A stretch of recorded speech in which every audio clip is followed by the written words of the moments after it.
ETV నేను మీ నిర్మల. మరి ధర్మస్థలిలో జరిగిన అక్రమాల గురించి ఎంతో హాట్ టాపిక్గా మారింది మన భారతదేశం మొత్తం అని కూడా చెప్పొచ్చు.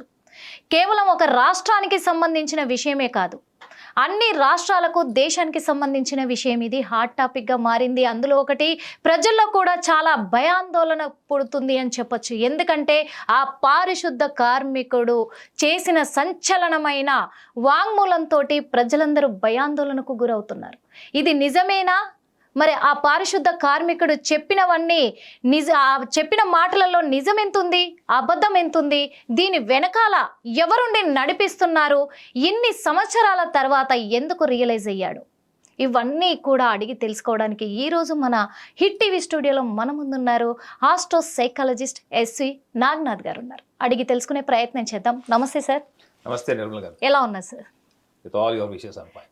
సార్, ఇప్పుడు 10 డేస్గా ఏం జరుగుతుంది అనే కోణంలో ప్రజలైతే ఒక భయాందోళనకు గురయ్యారు. ఎందుకంటే 1 కాదు, 2 కాదు, 10 కాదు, వందల వేల సంఖ్యల్లో కూడా అక్కడ మహిళలని, చిన్న పిల్లల్ని, స్కూల్ యూనిఫామ్లో కూడా ఉన్న అమ్మాయిల్ని పాతిపెట్టారు అంటున్నారు. ధర్మస్థలి అంటే మంజునాథుని క్షేత్రం అక్కడ కొలువై ఉంది వాస్తవంగా. మరి అలాంటి స్థలంలో ఇంత అక్రమాలకు పాల్పడ్డారు అని చెప్పి ఒక పారిశుద్ధ కార్మికుడు వచ్చేసి అక్కడ కంప్లైంట్ ఇవ్వడం జరిగింది. అది కూడా 2 దశాబ్దాలుగా జరుగుతుంది అక్కడ. అలాంటిది ఇన్ని సంవత్సరాల తర్వాత తను వచ్చి ఒక పాయింట్ రేస్ చేస్తే పోలీసులు ఎలా తీసుకున్నారంటారు? అసలు ఏం జరుగుతుందంటారు సార్? నిర్మల్ గారు, మనము ఇవాళ యూట్యూబ్ ఓపెన్ చేస్తే కొన్ని వందల వీడియోలు, వీటి మీద రకరకాల కథనాలు, రకరకాల విశ్లేషణ, అందులో చాలా పెద్ద పోలీస్ డిపార్ట్మెంట్కు సంబంధించిన హయ్యర్ అఫీషియల్స్ ఒపీనియన్స్ కానీ, కొంతమంది ధార్మికవేత్తలు కానీ, సామాజిక సంఘ సంస్కర్తల, మహిళా సంఘాల అన్ని రకాల ఒపీనియన్స్ని కూడా మనం యూట్యూబ్లో చూస్తున్నాం. కానీ వీటన్నిటిలో ఒకటి ద ఫైనెస్ట్ పాయింట్ ఏంటంటే, దీనికి వెన్నుముక్క లాంటి ఒక బేసిక్ ఇన్ఫర్మేషన్ ఏదైతే ఉందో అది మిస్ అవుతుంది అన్నది నా అబ్జర్వేషన్ మేడం. ఇప్పుడు మహిళలకు అన్యాయం జరిగింది, అక్కడ అరాచకం జరిగింది, మానభంగం చేశారు, చిన్న పిల్లల్ని, మధ్య వయసులో ఉన్న వాళ్ళని, యువతుల్ని. ఇది ఖండించదగ్గ విషయం. ఇది 110% ఇది ఖండించాల్సినటువంటి విషయం. దీన్ని ఎవరు కూడా సమర్థించరు. కానీ ఏ సందర్భంలో మనం ఖండిస్తాం నిర్మల గారు, చెప్పండి మీరు.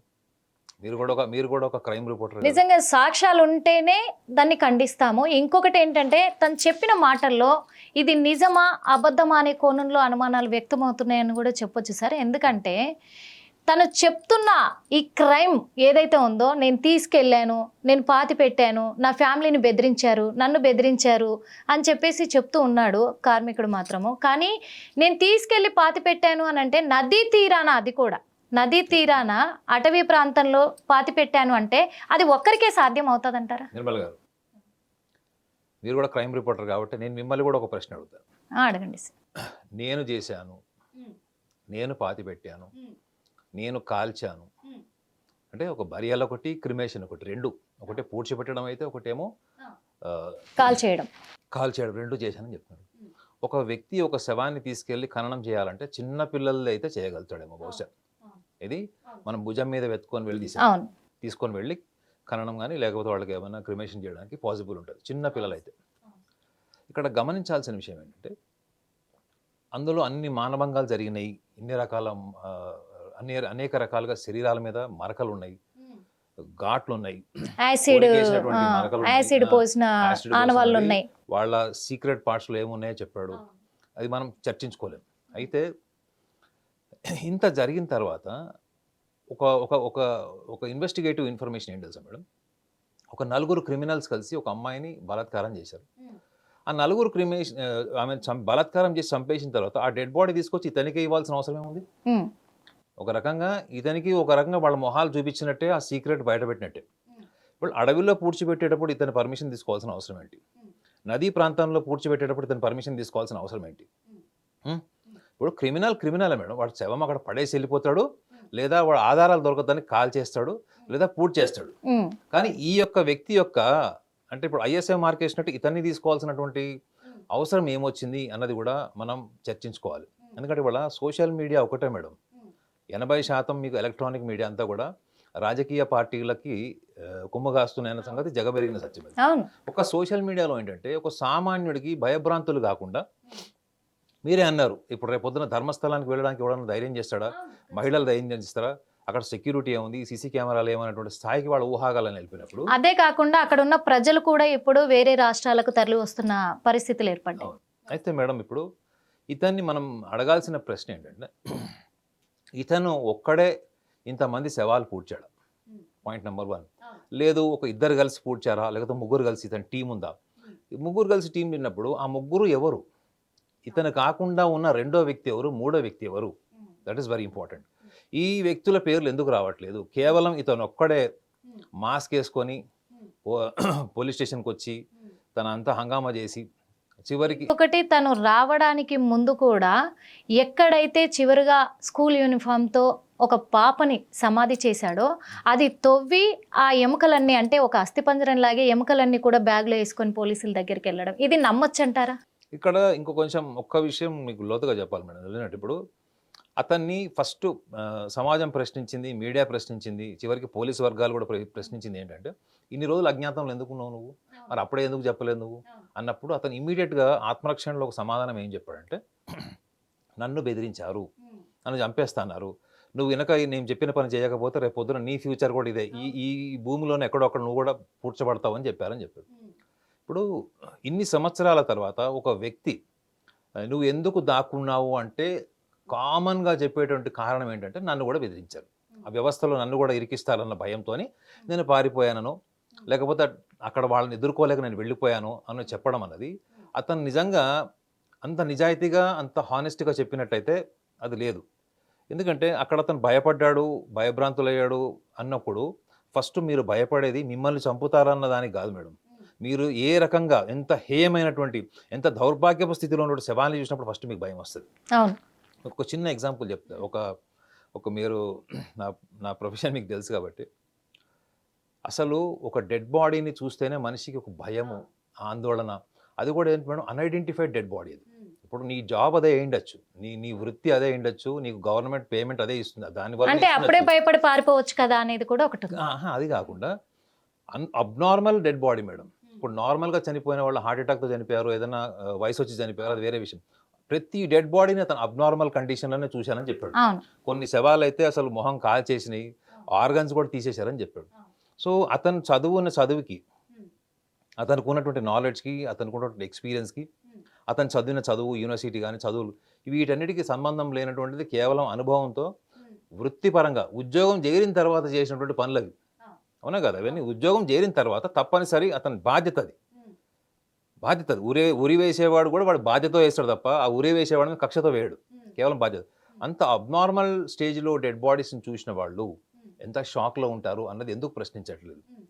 మీరు నార్మల్ డెడ్ బాడీస్ చూడట్లేదు డైలీ. అంటే అతను చెప్తున్నాడు కదా, మీరు అంటున్నారు కదా షాక్లో ఉంటాడు కదా అని చెప్పేసి ఎందుకు ప్రశ్నించట్లేదు అని అంటున్నారు కదా. తను ఒక మాట కూడా చెప్పడం జరిగింది అక్కడ, ఏమనంటే ఫస్ట్ నేను భయపడ్డాను, తర్వాత నేను డ్రింక్ చేసి అలా చేసేవాడిని, ఇంకా తప్పక నా కుటుంబాన్ని చంపేస్తానంటే. మీరే ఒక విషయం బయట పెట్టారు, ఏంటి చెప్పండి. ఇప్పుడు డెడ్ బాడీ ఇచ్చారు, నేను తీసుకెళ్లి డెడ్ బాడీని పూడుస్తున్నప్పుడు నాకు డబ్బులు లేకుండా నేను ఎందుకు పూడ్చుంటాను? Point number 1, my contribution is I was bribed. ఇప్పుడు ఫస్ట్ బెదిరించాడు, బెదిరిస్తే కాలేదు, కానప్పుడు బ్రైబ్ చేస్తారు. మన సమాజం అంతే, ఫస్ట్ బెదిరిస్తుంది, బెదిరింపు వల్ల కాలేదనుకోండి లంచం ఇస్తారు. సో నువ్వు లంచం తీసుకున్నావా? ఓకే, నువ్వు నువ్వు దేనికి భయపడి నువ్వు ఇవాళ సభ్య సమాజంలోకి వచ్చావు? ఆ డెడ్ బాడీస్ మీద నువ్వు ఏమైనా అరాచకం చేసావా? ఇది ఎందుకు అడగదండి సమాజం? ఓకే, ఇప్పుడు నగ్నంగా ఉన్నారు, అబ్నార్మల్గా ఉన్నారు, నేను భయపడ్డాను, వాళ్ళు బెదిరించారు. ఇది నమ్మడానికి చాలా ఈజీగా ఉంటుంది మేడం. ఎదుటి వాళ్ళని నమ్మించడానికి, నేను ఒక పిల్లవాడు నేను స్కూల్కి వెళ్ళట్లేదంటే నాకు కడుపు నొప్పి అమ్మ అని చెప్పి వాడు కింద పడి దొరికితే తల్లి యాజ్ అ మదర్గా మీరు ఏం చేస్తారు? ఫస్ట్ నమ్ముతారు. తర్వాత వాడు కడుపు నొప్పి వచ్చిన తర్వాత స్కూల్ డొమ్మా కొట్టించే వాడు ఇంట్లో ఆడుకుంటున్నాడు అనుకోండి, మీకు ఏమొస్తుంది డౌట్? స్కూల్ యాక్టింగ్ చేస్తుండే తెలిసిపోతుంది. ఏమైనా అప్పు పోయిందంటే ఆ కొంచెం తగ్గింది అన్నారు అనుకోండి, వాడు ఉద్దేశం మీకు తెలీదా? ఆ పిల్లవాడు ఏదైతే కొంచెం తగ్గిందని చెప్పాడో, ఇతను నన్ను బెదిరించాడు అని చెప్పారు, రేపు పొద్దున అక్కడ నేను నిలబడలేకపోయానని చెప్పింది కూడా it is very much similar. ఇంకొక విషయం కూడా గమనించాలి మేడం, ఇక్కడ అతను ఒక్కడే చేయలేదు, టీంతో చేశాడు. ఆ టీంని ఎందుకు మీడియా హైలైట్ చేయట్లేదు, మీడియా ముందుకు ఎందుకు తీసుకురావట్లేదు, పోలీస్ డిపార్ట్మెంట్ ముందుకు తీసుకురావట్లేదు? అతను చెప్పినటువంటి 2-3 కారణాలు చాలా బలంగా ఉన్నాయి. అందులో 2 అమ్మాయిలు అక్కడ ఇద్దరు అమ్మాయిలని కూడా అక్కడ వాళ్ళు అనన్య అని ఇంకొక అమ్మాయి పేరు సౌజన్య అనుకుంటా. అనన్య ఆమె డాక్టర్ ఆమె, వాళ్ళ అమ్మగారు సుజాత గారు కూడా అక్కడికి వచ్చారు. ఇది టైమ్లీ అక్కడ వాళ్ళు కూడా రెస్పాండ్ అయినట్టు. ఇప్పుడు అక్కడ 100 శవాల వరకు దొరుకుతున్నాయి అన్నారు. 100 కాదు, మీరు వాళ్ళ సోషల్ మీడియా ఓపెన్ చేస్తే 5,000కి వెళ్ళింది. అవును 100 నుంచి 5,000. నేను ఒక సింపుల్ లాజిక్ అడుగుతాను మేడం, యాజ్ అ రిపోర్టర్గా మీరు చెప్పండి. ఇప్పుడు మనం ఉన్న ఏరియా ఇది బంజారా హిల్స్ ఏరియా మేడం. అవును ఇది బంజారా హిల్స్, దాని పక్కన జూబ్లీ హిల్స్ ఉంది, ఇంకొంచెం ముందుకు వెళ్తే మియాపూర్ ఉంది, అటుకు వెళ్తే మణికొండ ఉంది. ఒక రీజనల్ ఏరియాలో 100 శవాలు దొరికినాయి నీకు. 100 శవాలు నువ్వు పూడ్చిపెట్టావు. 100 ఐడెంటిఫైడ్ అంటే 100 అన్ఐడెంటిఫైడ్ డెడ్ బాడీస్ మీరు పూడ్చినప్పుడు, ఇంత జరిగిన తర్వాత ఆ లోకల్ పోలీస్ స్టేషన్లో ఎన్ని మిస్సింగ్ కంప్లైంట్స్ రావాలి చెప్పండి.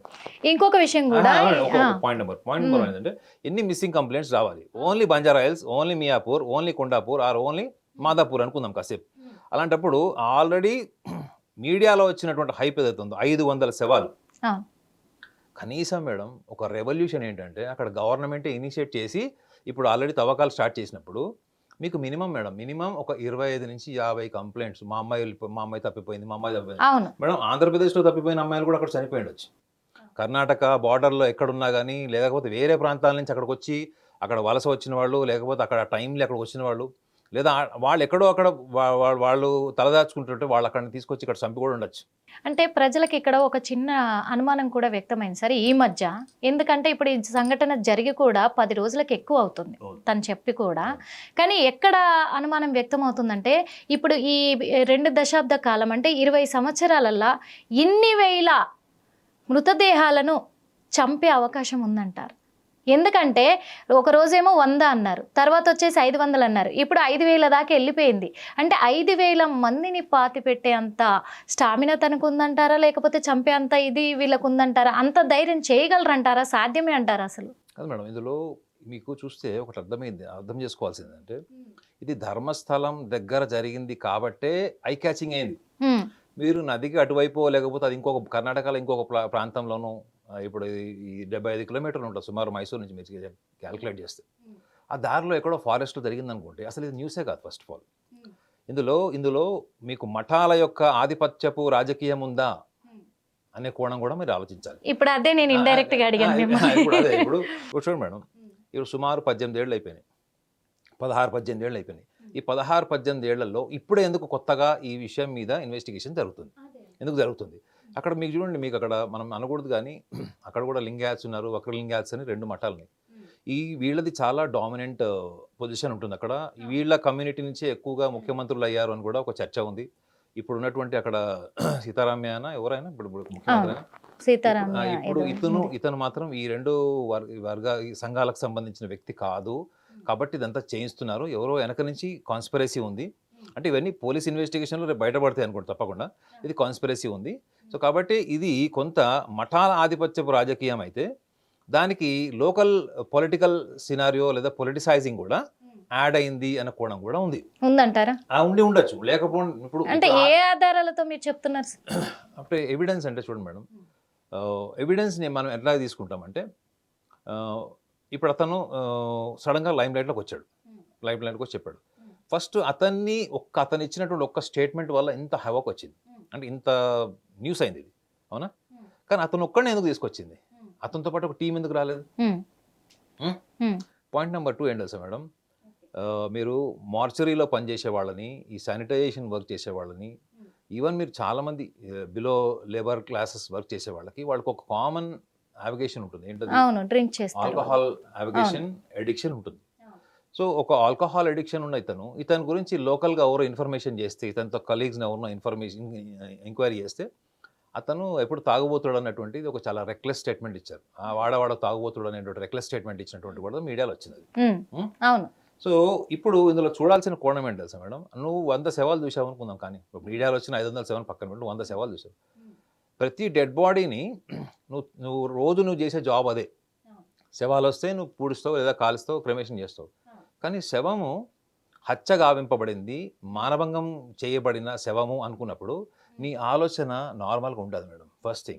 ఫస్ట్ ఇందులో కాన్స్పిరసీ ఏంటంటే, మీరు ఈ కేసుని సిబిఐకి కానీ, లేకపోతే మీరు ఎక్కడన్నా సీట్కి కానీ, ఎక్కడన్నా మీరు ఈవెన్ మీరు ఒక సైకాలజీ డిపార్ట్మెంట్ కూడా ఈ కేసు మొత్తం నేరేషన్ అంతా ఇవ్వండి. ఆ సైకాలజిస్టులు ఏం చెప్తారంటే, ఫస్ట్ ఆఫ్ ఆల్ ఇతనిలో ఏమైనా ఎమోషనల్ అన్స్టేబుల్ పర్సనాలిటీ ఉందా అని ఫస్ట్ చెక్ చేస్తాం మేడం. అవును, ఒక క్వాలిఫైడ్ సైకాలజిస్ట్ చెప్తున్నాను. ఎమోషనల్ అన్స్టేబుల్ పర్సనాలిటీ అంటే ఎట్లా చెప్తారంటే, ఇతను ఇచ్చినటువంటి ఒక కాన్స్పిరసీ స్టేట్మెంట్ ఏంటంటే, వీళ్ళు నా కుటుంబ సభ్యుల్ని కూడా వీళ్ళు మాలస్టేషన్ చేశారన్నది, లేదా అతని కుటుంబ సభ్యుల్ని కూడా ఎవరినో బాధ పెట్టారని, ఆ తర్వాతనే అక్కడి నుంచి నేను పలాయనం అంటే ఇక్కడి నుంచి పారిపోయానని చెప్పాడు. చూడండి మేడం, ఇప్పుడు ఇతనిలో గిల్ట్ ఎలా క్రియేట్ అయింది అంటే, ఫస్ట్ ఫండమెంటల్గా మనం చూడాల్సింది ఏంటంటే, ఇతను శవాలు పూడ్చిపెట్టే క్రమంలో ఇతని మెంటల్ కండిషన్ ఏంటి అంటే, ఇతను శవం పూడ్చిపెట్టిన తర్వాత ఆ రోజు నైట్ నిద్ర పడుతుంది కాబట్టి గ్యారంటీ ఆల్కహాల్ సేవించి పడుకుంటాడు, తీసుకుంటాడు. అబ్నార్మల్ డెడ్ బాడీస్ చూసినప్పుడు ఇతని మెంటల్ కండిషన్ నార్మల్గా ఉండదు. అందులో 100 శవాలని చెప్తున్నాడు. ఇవాళ మీడియా ముందుకు వచ్చాడు, రేపు పొద్దున నన్ను చంపేస్తారేమో అని ముసుగేసుకుని వచ్చాడు. అంటే అతనిలో భయము, ఆందోళన, ప్రాణ భయము అన్నది ఇప్పటికి కూడా ఉందా లేదా చెప్పండి. ఇప్పుడు లేకపోతే అతని ముఖం ప్రపంచానికి చూపించేవాడు కదా, అవునా? సో మీరు అంటున్నారు ఇందులో what is the scientific evidence, ఇతను ఇది కాన్స్పిరసీ కాదు, ఇది ఫ్యాక్ట్ అని ఎలా అంటున్నారని చెప్తారు. అవును, ఫస్ట్ స్టేట్మెంట్ ఇచ్చిన వాడి మీదనే రీసెర్చ్ అంతా జరుగుతుంది. ఈ స్టేట్మెంట్ ఇచ్చిన వాడి మీద ఇన్వెస్టిగేషన్ ఎందుకు జరగట్లేదు మన దగ్గర? వీడి భావోద్వేగాల పట్ల ఎంతవరకు నియంత్రణ ఉంది? కేవలం వాళ్ళని బెదిరించారు, నా కుటుంబ సభ్యుల్ని కూడా బెదిరించారు కాబట్టి నేను పారిపోయాను. It is a very ordinary reason. కానీ ఇతనే అందులో ఒక పాత్రధారుడైన గ్యారంటీ లేదని మీరు ఎలా చెప్పగలుగుతారు? ఇతను డబ్బులు తీసుకొని క్రిమేషన్ చేశాడా, లేకపోతే ఇతను తీసుకున్న శవాల మీద ఏమైనా చేశాడా? మన దగ్గర ఆధారం లేదు మేడం, బట్ ఓన్లీ అనాలిసిస్. అంతే. అప్పుడు భావోద్వేగాల మీద నియంత్రణ లేదని ఎలా చెప్తారంటే, మీకు చిన్న ఎగ్జాంపుల్ చెప్తాను. అప్పుడు ఒక గ్రూప్ ఆఫ్ పీపుల్ నేను చూశాను మేడం, కౌన్సిలింగ్ చేసిన వాళ్ళలో అత్తగారితోనే అల్లుడు ఎఫ్ఐఆర్ పెట్టుకొని కూతురు కళ్ళ ముందు చూసిన ఆమె కూతురే కళ్ళతో చూసింది సొంత తల్లి భర్తతోని అబ్నార్మల్ కండిషన్లోని. వాళ్ళ నెక్స్ట్ ఏమైంది చెప్పండి, ఆ గోడలకి పిచ్చోళ్ళు అయిపోయారు మేడం. పిచ్చోళ్ళు అయిపోయి ట్రీట్మెంట్కి వచ్చారు. అలా నేను కౌన్సిలింగ్ చేశాను. ఏది మేడం, ఒక తల్లిని ఊహించుకోలేనటువంటి స్థాయిలో చూసిన కోడలు షాక్కి గురైపోయి అబ్నార్మల్ అంటే ఇంకా మీరు చెప్పలేను, అది హిస్టీరియా కండిషన్స్కి వెళ్ళిపోయి వైలెంట్ అయిపోయారు, కొంతమంది డిప్రెస్డ్ అయిపోయారు, కొంతమంది సూసైడ్ అటెంప్ట్ కూడా చేశారు. ఏది మేడం, జస్ట్ ఒక నార్మల్ ఎమోషన్. తల్లి అంటే మనకి ఏం ఎమోషన్ ఉంటుంది మేడం? భర్త అంటే ఏం ఎమోషన్ ఉంటుంది? భార్యకి రిలేషన్ ఏముంటుంది? కోడలకి, అత్తగారికి, అల్లుడికి, అత్తగారికి ఏం రిలేషన్ ఉంటుంది? అవి నార్మల్గా మనం ఎస్టాబ్లిష్ అయినటువంటి సమాజంలో మనం బతుకుతున్నాం. కానీ ఇతను రోజు చూసేది ఏంటి? కూతురు, భార్య, సమాజంలో మిగతా మహిళని చూస్తాడు. అలాంటి మహిళల్ని బట్టలు ఉడదీసేసి వాళ్ళని అబ్నార్మల్ కండిషన్లు చూసి, కొంతమంది కళ్ళు లేవు, కొంతమందికి బాడీలో ఆర్గన్స్ లేవు, ఇంకా అతను చెప్పుకోలేని చాలా ఉన్నాయని చెప్పాడు. అంటే అలాంటి స్టేట్లో ఉన్న వ్యక్తి నార్మల్ కండిషన్లో ఉంటాడా? 100 శవాలు చూశారు, ఇప్పుడు అలా 500 శవాలకి వేశారు సోషల్ మీడియాలో. నార్మల్ స్టేట్లో ఉన్నాడా అన్నది ఫస్ట్ మేడం. నేను మాట వినండి, అతను డెడ్ బాడీలో బోన్స్ తీసుకొచ్చి పోలీస్ స్టేషన్లో సబ్మిట్ చేశాడు. రేపు పొద్దున ఇంకొక 100 శవాల ఆ బొక్కలు అవి ఎన్ని సంవత్సరాలైనా దొరుకుతాయి. దాని మీద DNA టెస్ట్ చేయొచ్చు, దాని మీద ఇన్వెస్టిగేషన్ లోకల్ పోలీస్ ఆఫీసర్ ఎవరైనా కలెక్టర్ లాంటి వ్యక్తితో పర్మిషన్ తీసుకొని మళ్ళీ ఇన్వెస్టిగేషన్ చేయొచ్చు. కానీ ఈ ఇన్వెస్టిగేషన్ చేసిన అంత తర్వాత ఇతను ఒక మానసిక వ్యాధి ఉన్నవాడు, ఇతను ఎమోషనల్లీ అన్స్టేబుల్ పర్సనాలిటీ, చిన్న చిన్న విషయాలకు కూడా చాలా భావోద్వేగాలకు లోన్ అయిపోతాడు. ఒకటి ఉంటే దాన్ని రకరకాలుగా ఊహించుకుంటాడు. ఇప్పుడు చూడండి, ఒక అమ్మాయి మాలస్ట్రేషన్ అయింది. అలా ఎంతో మాలస్ట్రేషన్ అయిన అమ్మాయిలు చాలామంది పెళ్లి చేసుకుని వాళ్ళు ఉంటారు ఆ భయానికి, వాళ్ళకి పురుషులంటే భయం ఏర్పడుతుంది. అలాంటిది ఈ కేసులో ఈ ఎమోషనల్లీ అన్స్టేబుల్ పర్సనాలిటీ అని అయిండొచ్చు ఇతను చెప్తున్న దాని ప్రకారం చూస్తే, ఇన్ని సంవత్సరాల తర్వాత వచ్చాడు కాబట్టి. సో ఇప్పుడు ఉన్నటువంటి సమాజంలో అతనికి సోషల్ సెక్యూరిటీ ఏముండొచ్చు? అప్పుడు పోలీస్ స్టేషన్లో కంప్లైంట్ ఇస్తే పోలీస్ వాళ్ళు రిజెక్ట్ చేశారు అని ఇతనే చెప్పాడు. పోలీస్ స్టేషన్ పోలీస్ అప్రోచ్ అయితే అప్పుడు జరిగిన సమాజానికి ఇప్పుడు ఉన్నటువంటి సమాజానికి ఇతనికి సెక్యూరిటీ ఎక్కడి నుంచి వచ్చింది అన్నది ఇతను ఇచ్చినటువంటి స్టేట్మెంట్ ఏంటి. ఇప్పుడు అతనికి విజిల్ బ్లౌజర్ ప్రొటెక్షన్ యాక్ట్, ఎవరైతే నిజాన్ని వెలికితీసేటువంటి వ్యక్తులు ఉంటారు అండి సమాజంలో కనపడలేదు, కానీ నాకు తెలుసు నేను దాన్ని ప్రూవ్ చేస్తానన్నప్పుడు వాళ్ళ కోసం ఒక యాక్ట్ ఉంది. అదే ఈ విజిల్ బ్లౌజర్ యాక్షన్ ఏదైతే ఉందో యాక్ట్ ఉందో, ఈ యాక్ట్లోకి అతనికి ప్రొటెక్షన్ ఇచ్చిన అతను చెప్పుకుంటుంది ఏంటి, నేను గిల్ట్లో ఉన్నానని చెప్తున్నాను మేడం. ఏ రకమైన గిల్ట్ అది? ఇవాళ నీ కూతురికి ఏమన్నా డైవర్స్ అయిందా? నీ కూతురిని నీ అల్లుడు కొడుతున్నాడా? లేకపోతే నీ కూతురికి ఏమన్నా అబ్నార్మల్ కండిషన్ వచ్చిందా? ఏ రకమైన గిల్ట్ను నువ్వు ఇవాళ చూసి అప్పుడు చచ్చిపోయిన శవాలను పూడుస్తున్నప్పుడు దాన్ని నువ్వు ఇంటర్లింక్ చేసుకున్నావు అన్నది కూడా ఇది ఇన్వెస్టిగేషన్ పాయింట్. అసలు తెలుసా మేడం, నిర్మల గారు, ఇతన్ని ఫస్ట్ డిపార్ట్మెంట్ ఆఫ్ సైకాలజీకి ప్రొటెక్షన్ ఇచ్చి పంపించాలి మేడం. అతని మొహానికి మాస్క్ వేయడం తప్పులేదు, కానీ డిపార్ట్మెంట్ ఆఫ్ సైకాలజీ డిపార్ట్మెంట్కి ఫస్ట్ పంపించాలి. అఫ్కోర్స్ పోలీస్ ఇన్వెస్టిగేషన్ పోలీస్ చేయాలి, నేను కాదనట్లేదు. బట్ ఇతన్ని మాత్రం మీరు డిపార్ట్మెంట్ ఆఫ్ సైకాలజీకి పంపించాలి మేడం. ఇవన్నీ చేసిన తర్వాత కూడా రాత్రి ఇప్పుడు కూడా మందు తాగకుండా పడుకుంటాడా, మద్యం సేవించకుండా పడుకుంటున్నాడు even today? There is no guarantee. శవాలను పూడ్చిపెట్టే రోజుల్లోనే ఆల్కహాల్ అడిక్షన్ ఉందా, ఆల్కహాల్ సేవించాడా, ఇవాళ అక్కడి నుంచి పారిపోయి సభ్య సమాజంకి దూరంగా వెళ్ళిపోయి భార్య పిల్లలతో హ్యాపీగా ఉన్నప్పుడు అతను ఆల్కహాల్ మానేశాడా? What is the main motive of having alcohol addiction? Alcohol addiction ఉన్న వాళ్ళు చెప్పిన మాటల్లో వాళ్ళు రాత్రి చెప్పిన దానికి పొద్దున్న చెప్పిన దానికి తేడా ఉండదు, మీకు తెలుసు. సో ఇతను ఇచ్చినటువంటి స్టేట్మెంట్ వెనుక ఫస్ట్ సైంటిఫిక్ రీజన్ ఏముండాలంటే ఫస్ట్ ఇతని స్టేట్ ఆఫ్ మైండ్ ఏంటి? ఎందుకంటే మేడం అదొక పుణ్యక్షేత్రం మేడం. సంవత్సరానికి 1 కోటి మంది దర్శనం చేసుకుంటారు, ప్రపంచవ్యాప్తంగా ఎక్కడెక్కడి నుంచి వస్తారు. అక్కడ టెంపుల్ మీద కాదు నువ్వు ఎలిగేషన్ చేయాల్సింది, టెంపుల్ అడ్మినిస్ట్రేషన్ అనుకోండి. టెంపుల్ అడ్మినిస్ట్రేషన్కి ఎంతో అంత political involvement, political power support ఉంటుంది ఖచ్చితంగా. కానీ ఇతన్ని ఫస్ట్ ఫండమెంటల్గా ఇన్వెస్టిగేషన్ చేయకుండా దాన్ని ఒక పెద్ద న్యూస్ చేసి అక్కడ కొన్ని డెడ్ బాడీస్ ఉన్నాయంటే డెడ్ బాడీస్ కేవలం ఈ ధర్మస్థలకు సంబంధించింది మాత్రమే కాదు మేడం, ఎక్కడెక్కడి నుంచి వచ్చి ఉండరు. అవును, ఆ గుడికి దర్శనానికి వచ్చిన వాళ్ళు రైల్వే స్టేషన్కి వెళ్తున్నప్పుడు, బస్ స్టాప్కి వెళ్తున్నప్పుడు, మళ్ళీ తిరుగు ప్రయాణం చేసేటప్పుడు కూడా జరిగి ఉండొచ్చు. I'm not saying how much the state of Dharmasthala is responsible should be a question. Okay, అయితే ఇక్కడ ప్రజలకు ఒకటి తెలియాల్సి ఉంది సార్. అంటే ఒక 2 విషయాలలో అనుమానాలు వ్యక్తం అవుతున్నాయి. ఎట్లా అంటే నిజంగా ఇంత అక్రమము ధర్మస్థలిలో జరిగిందా లేదా? ఏది 20 సంవత్సరాల క్రితం అంటే అక్కడ ఆలయంలో ఉన్న కొంతమంది అక్కడ మేనేజ్మెంట్ వాళ్ళే ఈ అక్రమాలకు పాల్పడుతున్నారు. ఎందుకంటే కొంతమంది అవయవాలను అమ్ముకునే ప్రయత్నం చేసి హతమార్చారు, కొంతమంది మీద వ్యామోహంతో అత్యాచారానికి పాల్పడి హతమార్చారు అని చెప్పేసి ఆ పర్సనే చెప్పడం జరిగింది, ఆ కార్మికుడే చెప్పడం జరిగింది. అందుకే ఇక్కడ ఏంటి అంటే నిజంగా వాళ్ళు ఇలాంటి హత్యలకు పాల్పడితే గనక అంటే ఇంత అక్రమం జరగలేదు అనే దాని మీద అనుమానం వ్యక్తం అవుతుంది ప్రజలకి. నిజంగా జరిగి ఉంటుందా? ఒకవేళ జరిగి ఉంటే అప్పుడు భయంతో పారిపోయాడే అనుకుందాం. ఇన్ని సంవత్సరాల తర్వాత తిరిగి వచ్చి ఏం చెప్దాం అనుకుంటున్నారు, ఏం తెలియజేయాలనుకుంటున్నాడు ఆ వ్యక్తి అనేది అనుమానం వ్యక్తం అవుతుంది. అంటే ఎవరైనా దీని వెనకాల ఉన్నారా? అప్పుడేమో వాళ్ళందరికీ భయపడి పారిపోయాడు, అప్పుడు చంపేస్తామన్నారు. ఒకవేళ చంపే వాళ్ళు ఇప్పుడు కూడా చంపేస్తారు కదా తనని, ఇప్పుడు కూడా చంపేస్తారు. అలాంటిది ఆ ధైర్యంతో ఎలా వచ్చాడు? అంటే ఏంటి తన వెనకాల, తను ఏం తెలియజేయాలనుకుంటున్నాడు అనేదే ప్రజలకు అనుమానం ఉంది. నేను అందుకే చెప్తాను మేడం, మనము ఒక నిర్ధారణకు వచ్చి విశ్లేషిస్తే అదే నిర్ధారణ వైపే విశ్లేషణ వెళ్తుంది. నిజంగా ఇదంతా ఇన్ని హత్యలు జరిగాయి అంటారా? నిజంగా ఇంత అక్రమం జరిగి ఉంటుందంట మేడం? ఇప్పుడు ఈ రోజు వరకు అయితే ఒక్క ఎవిడెన్స్ ప్రొడ్యూస్ కాలేదు. ఒకవేళ అతను చెప్పిన ఎవిడెన్సెస్ అది ఏ కారణాల వల్ల చనిపోయారు అన్నది రేపు పొద్దున ఫోరెన్సిక్. ఎందుకంటే ఇందాక మీరు ఒక మాట చెప్పారు, తను ఇక్కడ నుంచి పారిపోయే ముందు చివరిగా స్కూల్ పాపది డెడ్ బాడీ ఉండే, మళ్ళీ వచ్చిన తర్వాత కూడా అదే అస్థికలు తీసుకొని వచ్చాడు అని చెప్పేసి. అంటే అంతకుముందు పాతి పెట్టిన వాళ్ళే కూడా ఉంటాయి కదా, కానీ ఇప్పటి వరకు ఎవరివి చూపించలేదు. మనకు ఫోరెన్సిక్ డిపార్ట్మెంట్ కావచ్చు, ఇటు పోలీస్ డిపార్ట్మెంట్ కావచ్చు, ఎవరైనా సరే తను ఎక్కడైతే పాతి పెట్టారో ఏవి కూడా ఇంతవరకు మీడియా ముందుకైతే రాలేదు. మరి అందుకే ఇది జరిగి ఉంటుందా లేకపోతే ఓన్లీ ఒక పుకారు మాత్రమే అనుకోవచ్చా అనే విధంగా కూడా ఉంది. ఇప్పుడు దీనికి మీకు రూట్స్ ఒకటి చెప్తాం మేడం. మన సమాజంలో మీకు బ్లాక్ మ్యాజిక్ అనే పదం విన్నారా? క్షుద్ర పూజలు, క్షుద్ర శక్తులు ఇట్లాంటివి ఉన్నాయి కదా. చాలా మంది మీరు చూడండి, కృష్ణవంశీ గారిది ఒక సినిమా కూడా వచ్చింది అప్పట్లో. ఒక చిన్న పిల్లవాడిని కిడ్నాప్ చేసి ఏదో దీనికి బలిస్తాడు, ఒక పొలిటీషియన్ బలిస్తాడు. దాని మీద సినిమా అంతా ఆద్యంతం సినిమా అంతా ఆ ఒక్క పొలిటీషియన్ని బయటపెట్టడానికి జరుగుతుంది. సో దాని వెనక పోలీస్ డిపార్ట్మెంట్ సపోర్ట్ ఉండడం, హీరో గ్యాంగ్ అంతా కష్టాలు పడడం అంతా ఉంటుంది. ఇక్కడ మెయిన్ గమనించాల్సిన విషయం ఏంటి తెలుసా మేడం? ఈ క్షుద్ర పూజలు చేసేవాళ్ళు ఎవరైనా వీళ్ళ కళ్ళు తీసేశారా, వీళ్ళ ఆర్గన్స్ తీసేశారా? ఇలాంటి చేయడం వల్ల ఎవడి క్షుద్ర పూజల థియరీ వాడికి ఉంటుంది మేడం. ఇలానే చేస్తారు, పర్టికులర్ ఫార్మాట్ ఇంతే ఉంటుంది, దాని సిస్టమ్ ఇట్లా ఉంటుంది అన్నది ఉండదు. సో ఎక్కడో చంపేసి తీసుకొచ్చిన వాళ్ళని ఈ పుణ్యక్షేత్రం దగ్గర పూడిస్తే వీళ్ళకి ఇంకా శక్తులు వస్తాయా అన్న కోణంలో కూడా పూడ్చుండొచ్చు కదా. ఓకే, అంటే అక్కడ ఇవి కూడా జరుగుతాయి. చాదస్తకుడికి మూర్ఖుడికి మనం ఏం చెప్పలేం.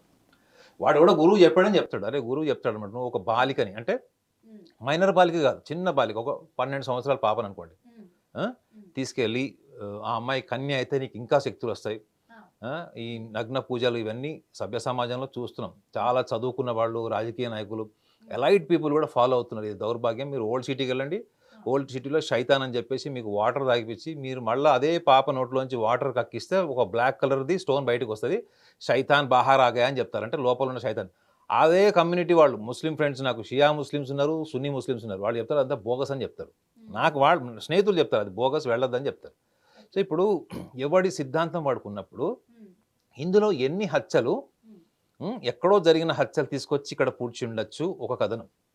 క్షుద్ర పూజలు, ఈ బ్లాక్ మ్యాజిక్ సంబంధించినవి, మైనర్ బాలికలు లేదా కన్యగా ఉన్నవాళ్ళు, ఇట్లాంటి వాళ్ళని చంపితే మీకు చాలా సినిమాలు చూసాడు, కన్య బాలిక. ఇప్పుడు చూడండి జగదక వీరుడు అతిలేక సింధలో ఒక డైలాగ్, చాలా ఫేమస్ డైలాగ్ అది.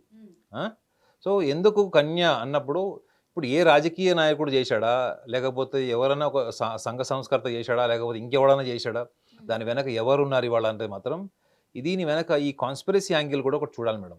ఎక్కడెక్కడ ఇప్పుడు మీరు ఇక్కడ సికింద్రాబాద్ మీరు ఎప్పుడన్నా క్లాక్ టవర్ దగ్గరికి వెళ్ళారా? అక్కడ రాత్రి ఎప్పుడన్నా చూసారా మీరు? ఇప్పుడు సంగతి తెలియదు కానీ వందల మంది అక్కడ పడుకుని ఉంటారు మేడం. మీరు రాత్రి నిద్ర షెల్టర్ లేక అక్కడ పడుకుని ఉంటారు.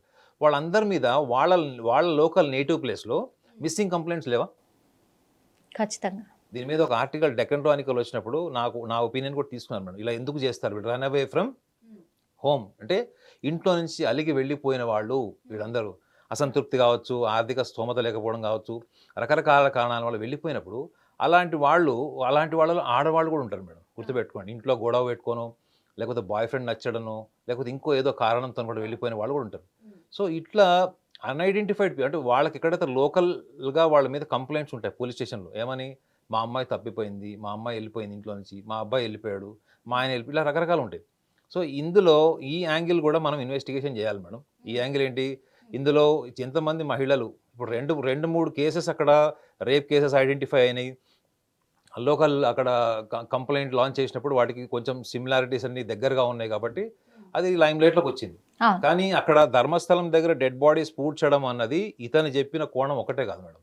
ఇతను చూసినవి కొన్ని డెడ్ బాడీస్ ఇతను చూసి ఉండొచ్చు, అతన్ని నేను అబద్ధం చెప్పాడని నేను అనట్లేదు. కానీ దానికి అతను నేను 200 శవాలు పూడ్చాను, 300 శవాలు పూడ్చాను అన్నప్పుడు he should be more honest. మీరు అది బరియల్ చేసినప్పుడు మీతో పాటు ఎవరున్నారు అది అవును, అక్కడ అతను చెప్పుంటే నేను అతన్ని డెఫినెట్లీ కొంత యాక్సెప్ట్ చేసేవాడిని. అదర్వైజ్ గుర్తుపెట్టుకోండి madam, emotionally unstable personality disorder అని చదవండి మీరు గూగుల్లో ఒకసారి. ఒక భావోద్వేగాల మీద నియంత్రణ లేడు వాడు ఊహించుకున్న కథ, వాడు చెప్పాలనుకున్న కథ వాడి కోణంలోనే చెప్తాడు తప్ప మీరు దాన్ని ఎన్ని చెప్పినా మళ్ళీ వాడు అదే ఎమోషనల్ ప్లాట్ఫామ్కి వస్తాడు తప్ప. ఇప్పుడు అతనికి కనుక లేదు నేను పలానా ఎక్స్తోని పలానా వై కూడా నాతో పాటు టీమ్గా ఉన్నప్పుడు కావాలంటే మీరు వెళ్ళి వాడిని కూడా అడగండి, వాడు కూడా చెప్తాడు, వాడు కూడా ఇందులో సూత్రధారి పాత్రధారి అని చెప్పచ్చు కదా. అది చెప్పట్లేదు, అది చెప్పకుండా ఇవన్నీ చెప్తున్నాను, మిగతా ప్లాట్ఫామ్ అంతా రెడీ చేస్తున్నాను. అంటే తనతో చెప్పిస్తున్నారు అని ఒక విధంగా నేను మీ గతంలో కూడా మేడం మీరు ఒకసారి చూసుకోండి, మనకి ముత్యాలమ్మ టెంపుల్లో విగ్రహాల ధ్వంసం జరిగినప్పుడు అఘోరిని పట్టుకొని మోర్ దాన్ 10,000 వీడియోలు చేశారు. అవునా? అందులో నా ఒపీనియన్ కూడా నేను ఫస్ట్ డే చెప్పాను ఏంటంటే ఇతను అఘోరి కాదు తెలంగాణ టపోరి అని చెప్పాను, మీకు అందులో ఉంటుంది చూడండి. కారణం ఏంటంటే వాళ్ళ ఫాదర్ మదర్ ఒపీనియన్ చూశాను నేను, వాళ్ళ బ్రదర్స్ది వాళ్ళ కొలీగ్స్ది ఒపీనియన్ చూశాను నేను. సో అతను చెప్పినటువంటి కారణాలు కూడా మ్యాచ్ కాలేదు. కానీ మీ విచిత్రం ఏంటంటే దానికి ప్రేరేపింపబడినటువంటి వ్యక్తులు, అందులో ఎవరైతే ఒక ముస్లిం ఎవరైతే ఆ విగ్రహాన్ని ధ్వంసం చేసినటువంటి వ్యక్తి, ఆ వ్యక్తి ఏ వీడియోలు చూసి ఇన్స్పైర్ అయ్యాడు? జాకీర్ నాయక్ వీడియోలు చూసి ఇన్స్పైర్ అయ్యాడు. అవునా? ఆ జాకీర్ నాయక్ మీద చర్చ జరిగిందా మన మీడియాలో? ఆ వ్యక్తులు అంతకుముందు అక్కడ దగ్గరలో ఉన్న ఒక హోటల్ కూడా గవర్నమెంట్ సీజ్ చేసింది. ఆ హోటల్కి వచ్చినటువంటి వ్యక్తులు ఆ సెమినార్ పేరు మీద అక్కడ ఒక రిలీజియస్ కాన్వర్జేషన్ జరిగినాయి. దాని ఇంపాక్ట్ ఇక్కడ ముత్యాలమ్మ టెంపుల్ మీద పడింది అన్నప్పుడు ఆ వ్యక్తి ఎవడైతే కొట్టాడు చూడండి మేడం, వాళ్ళు అమాయకులు ఉంటారు తెలుసా మీకు. ఇప్పుడు ధర్మపరంగా చూసినా నా ధర్మంలో నేను కొలిసే అమ్మవారి విగ్రహం పగలగొట్టాడు, ఇది భావోద్వేగం, కోపం. కానీ వాడిలో అమాయకత్వం ఏంటంటే వాడు ఎవడదో వీడియో చూసి ఎవడో చెప్పిన విషయం విని ఎవడో పలానా వాడు ప్రొవోకేషన్ చేశాడు, నువ్వు ఈ పని చేస్తే నీకు పుణ్యం వస్తుందనో లేకపోతే నువ్వు స్వర్గానికి వెళ్తావని చెప్తే వాడు బతికుండే వరకు పోలీస్ స్టేషన్ జైల్లో ఉండాలి కదా మేడం. వాడు క్రైమ్ చేస్తే వాడు అది ఆలోచించకుండా వాడు డైరెక్ట్గా క్రైమ్ చేశాడు అంటే వాళ్ళని అంటారు madam emotionally unstable personality people అని. సో ఇప్పుడు ఇతనికి అలాంటి లక్షణాలు లేవని ఎవరైనా సైకాలజిస్ట్ని అడగండి మీరు. అసలు మీడియా ఇంతవరకు ఒక సైకాలజిస్ట్ ఒపీనియన్ తీసుకోవాలి మేడం, వెరీ అన్ఫార్చునేట్. దీని మీద ఎంతవరకు ఏం చేస్తున్నామంటే మనము దీనివల్ల అయితే మనము ఐ క్యాచింగ్ న్యూస్ క్రియేట్ చేయగలుగుతాము, దీనివల్ల అయితే జనాలు చూస్తారో వ్యూస్ అదే చూస్తున్నాం తప్ప ఆ రూట్స్లోకి ఎందుకు వెళ్ళాం. మీరు ఒక జర్నలిస్ట్గా చెప్పండి మేడం, శ్రీదేవి గారు చనిపోయారు. అవునా? శ్రీదేవి గారిది మర్డరా సూసైడ్ చెప్పండి. అది మర్డర్ అని చేస్తేనే జనాలు చూస్తారని చేశారు మేడం. లాస్ట్కి ఏం తేల్చారు? అది మర్డర్ అని తేల్చారా? సూసైడ్ అని తెలిసారు. అది నాట్ ఆల్. సో ఏది పబ్లిక్ క్యాచింగ్ ఉన్నదాన్ని బట్టి మనం వెళ్ళకూడదు మేడం. రెండోది, నా ఫస్ట్ అండ్ ఫార్మోస్ట్ నేను ఆ ఫస్ట్ వీడియో చూసినప్పుడే నేను అనుకుంది ఏంటంటే, ఫస్ట్ ఇతని మీద ఎందుకు ఇన్వెస్టిగేషన్ జరగలేదు. రెండవది, ఇతన్ని ఫస్ట్ డిపార్ట్మెంట్ ఆఫ్ సైకాలజీకి ఎందుకు పోలీస్ డిపార్ట్మెంట్లోనే ఉంటారు మేడం.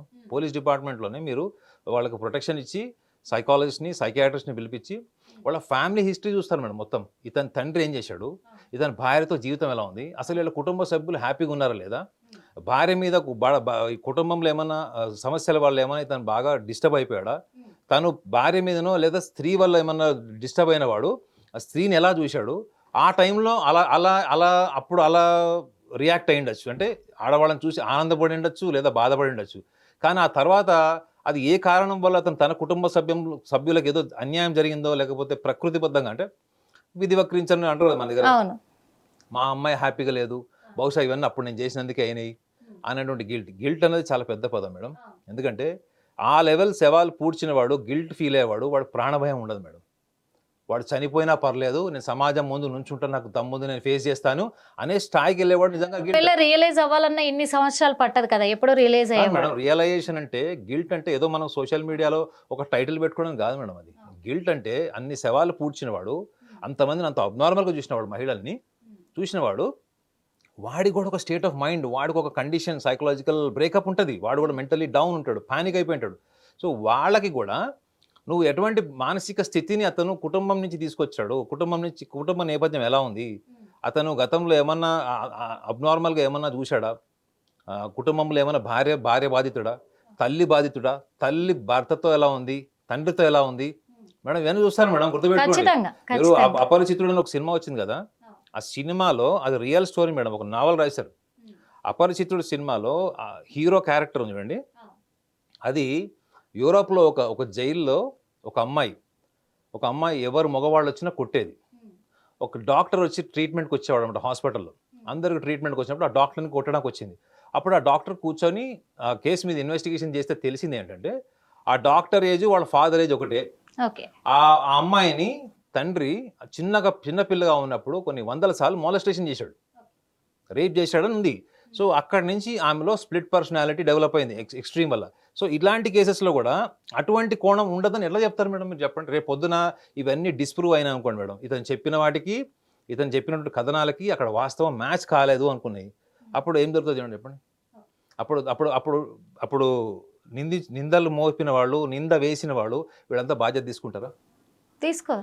ఫస్ట్ రూట్స్ ఏంటి మేడం, ఇతని మానసిక పరిస్థితి ఏందో చూడకుండా ఇతను చెప్పిన జడ్జిమెంట్ని శిలాశాసనం కింద తీసుకొని అదొక సుప్రీంకోర్టు ఆర్డర్ లాగా తీసుకొని దాని మీద ఇన్వెస్టిగేషన్ చేసి రకరకాలు చేసి మీరు దేన్ని కార్నర్ చేస్తున్నారు. ఇవాళ ధర్మస్థల అన్నది లేకపోతే వాళ్ళ చర్చ నేను కూడా చర్చ లేదు మేడం.